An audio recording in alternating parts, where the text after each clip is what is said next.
Well, good afternoon, everybody, and welcome to this webinar to show you how CRM systems and alerts can help you manage various risks in your law firm. Okay. My name's Simon McNidder. I'm from Promptr Limited.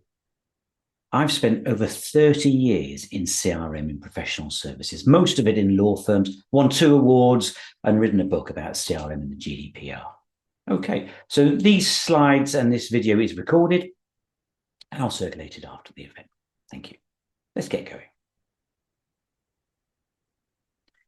So, you're a law firm, you've got clients, it's all about client relationships. You've got key clients, key work introducers, and key prospects that you probably really need to make sure that someone somewhere is keeping on top of the relationship. It's not always going to happen, is it? We all know that people forget things. They're busy doing client work, forgetting about just touching base on the key work introducers. Maybe you've got a property law firm, you need to deal with estate agents or surveyors, don't you, to keep the leads coming in. So any good CRM system should be able to link with Outlook. Okay. So in addition to everybody logging that they've had a coffee with somebody or picked up the phone call or they've gone for a drink, you've also got if people have been emailed. So that enables your CRM system to look at all of the correspondence with key contacts. So if I take, for example, key referrers or key work introducers, you've got a list of them. You can receive a weekly or a monthly alert from your system or from the marketing team managing your system if you've got one of the old-fashioned systems where you have to look after it yourself. And you'll see who are your key work introducers and when you last contacted them, and any that are red flagged, for example, ones that you haven't contacted in the last 1, 2, 3, 4 months. You choose the rules. That should give you a heads up on, need to speak with John or Jane from XYZ firm, accountants, law firm, another law firm, for example, or estate agents or whatever, and surveyors, just to get in touch with, you know what, let's go out for a drink or let's have a phone call and catch up how we're doing. So those sorts of things, it's not rocket science. Your CRM system should be able to do that for you. It's not all about sending mail shots and running events and having a look at who knows who. It's also about managing the relationship, hence client relationship management systems.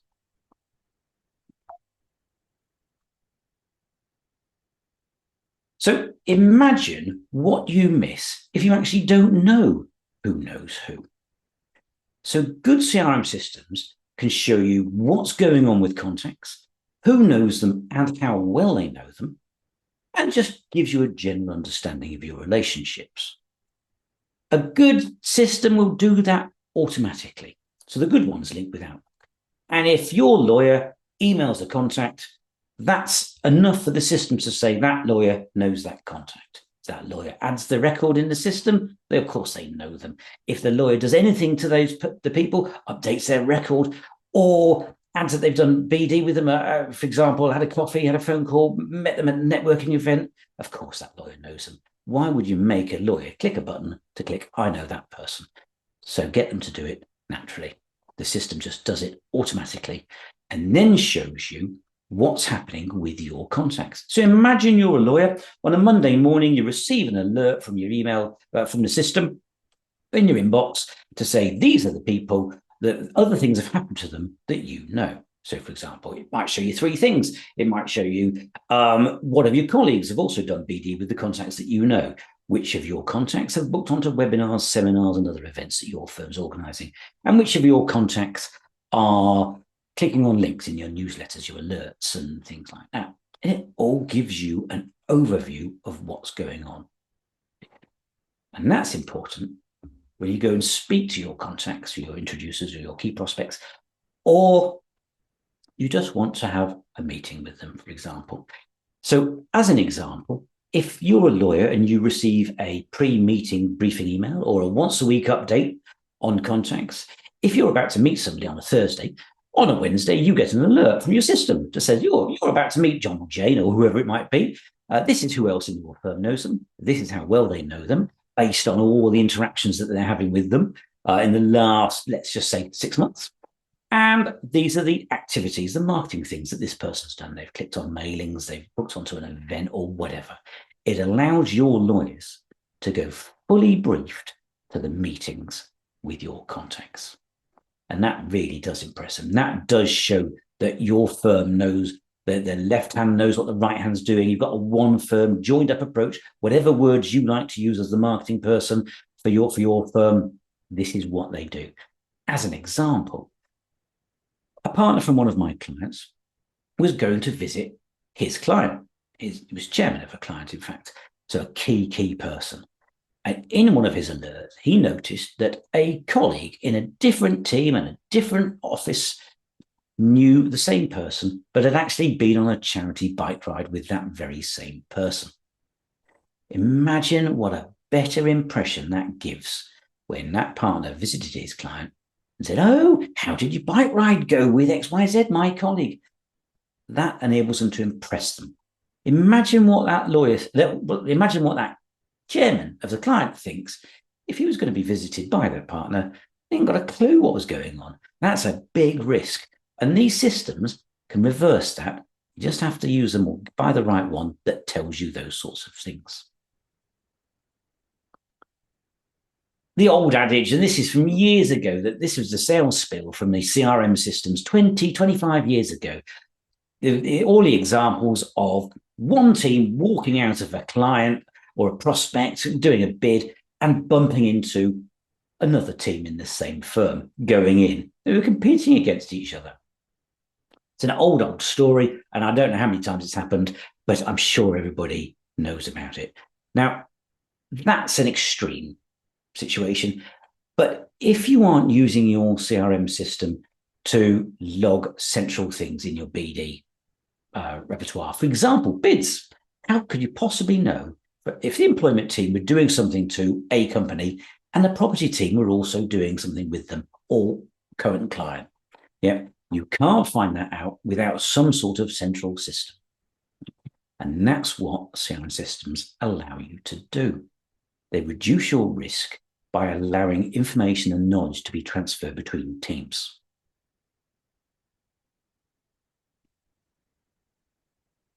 Now, it's not just reputational risk, whether it's to a client, a prospect, or PR or anything like that. You've got the risk of wasting time in your firm. Lawyers' time is expensive. We all know that.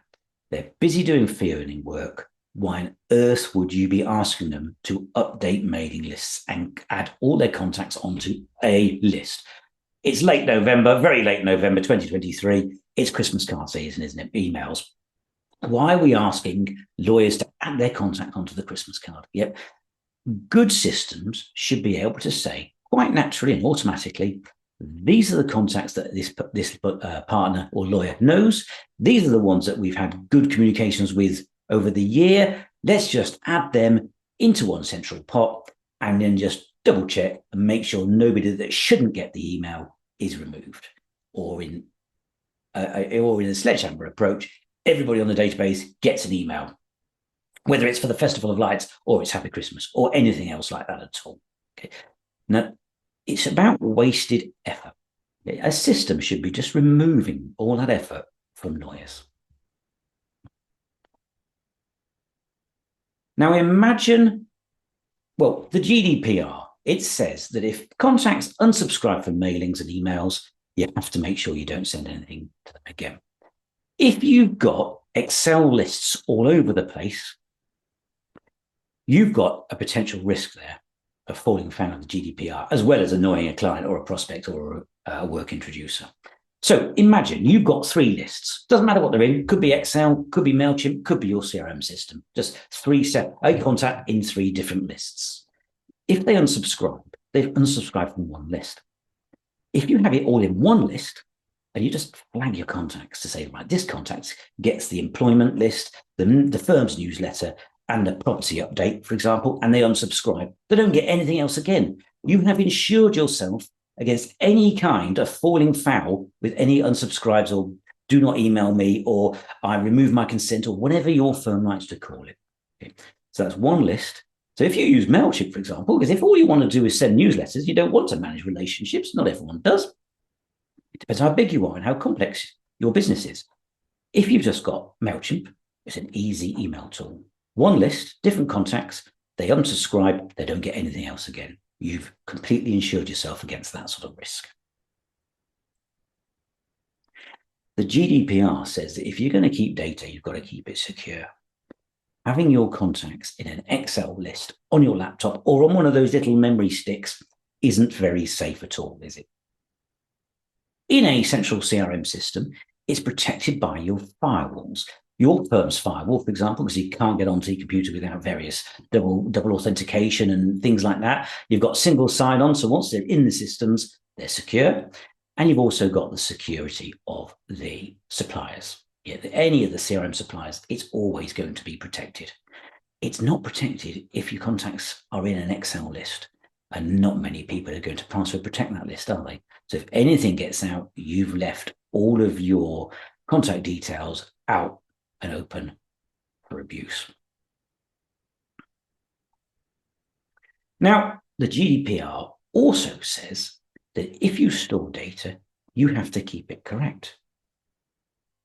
These on the screen are real life testimonials or bits of feedback from real users that I've found. So I'll read them out. Updating it isn't a £400 per hour job. That's from a partner. It's quite fair. It isn't. And another one from a secretary. I found the record, saw it was wrong, thought I should update it, but didn't. That's what you're working with. Nobody wants to use a database. Nobody wants to update the data. Everyone, when they come to use that data, will go, well, this is all wrong. Why is it wrong? Nobody wants to do it. So you have to work around ways of doing it. Now, CRM systems, as the technology gets a bit better, are getting much better at this. There are two options. One, you might have heard of signature scraping, which is, and it's not as bad as it sounds. If a contact emails you and they're in your CRM system, it looks at their contact details from the bottom of their email and says, look, their job title's different from the one we've got in the database. Why don't we update it? And someone probably has to say yes or no, because sometimes they don't always make sense. You also need someone to manage and maintain your data in your system. Okay? That is, in the bare basics, combining duplicates. Okay, or moving one person from another. Because any of these signature scraping tools, if a person works at HSBC and they move jobs and now work at Barclays Bank, all these signature scraping emails do is they stop adding details to the HSBC record, create a new one in Barclays, and then start adding all those things. You have to have someone to go, oh, that's the same person, let's link them up. None of the systems do that. You also have to manage your contacts. And you really need a team to do that, because a secretary for a lawyer is not going to do it. Your marketing assistant is probably their worst job ever. And at the end of the year, when people say, right, how much database updating did you do? Most people are going to go, oh, nothing. You either have a consultant, contractors, data stewards, whatever you like to call them, depending on what software you have, they all offer different people or point you in the right direction for someone to update your details. Or, for example, you can have a fully managed system and it's all updated for you as a central tool. So just bear that in mind. The GDPR says if you keep records, you have to keep them correct. And don't keep data, really, that you don't use. Get rid of fields with information on that you don't want, and get rid of contacts and companies in the system that you don't want. So some hints and tips for you. If you never use addresses because you don't send letters anymore via the CRM system, so invites used to be by letter until emails came around, done. What do you need an address in for? What do you need? All sorts of extra bits of information in that you then have to maintain. And if you get rid of loads of contacts and companies that you don't want or don't use, that's an easy win of clearing out quarter, half, 3/4 of your database in some cases that I've been through. All you have to do is set up some rules to say, right, this contact is known, this contact has only just been added, this contact has had BD activities, this person has interacted with us in various marketing tools. It's all saving. Anything else that doesn't fall into that, let's archive or delete it, isn't it? Be done with it. One thing that part of client relationship management, now everybody drops the ball sometimes. People make mistakes. They forget things or anything like that. And you could get a complaint from one of your contacts, your clients, for example. And it could be an email to a central email account in your website, because that's all they can find, marketing at newsletters out, events at, or it could be to the lawyer. And the lawyer could be out, the lawyer could be on holiday, or the lawyer could be hiding that they've made that error. What can you do about that?